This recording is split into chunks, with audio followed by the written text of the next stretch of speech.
ತನಕ ಮೌನಿ, ಕೊಡುತ್ತೀನೆಂದರೆ ಹರಕೆ ಕೊಡೋ ತನಕ ಕೋತಿ. ಆಡಿದ ಮಾತನ್ ಮೀದಿರೋ ಭಕ್ತರ ಇವಳಿಗೆ ಇಷ್ಟ ಇಷ್ಟ. ಅಮ್ಮನಿಗೆ ಅಮ್ಮ ಅಡ್ಡಮ್ಮ, ಯಾರು ತಮ್ಮ ಕರ್ದಾನೆ ತೋಳು, ನಲ್ಲಿಗೆಯ ಮುಡಿಯ ಅಡ್ಡಮ್ಮ.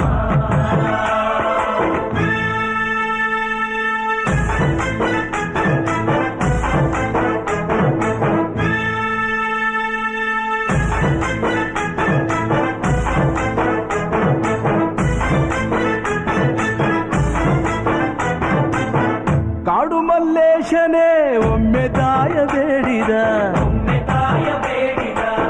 ಬಿಲ್ವಪತ್ರೆಯ ಮರವ ಬೆಳೆಸು ಎಂದು ಬಯಸಿದ. ಕರೆಸಿದಳು ಕರೆಸಿದಳು ಕೆಂಪಿ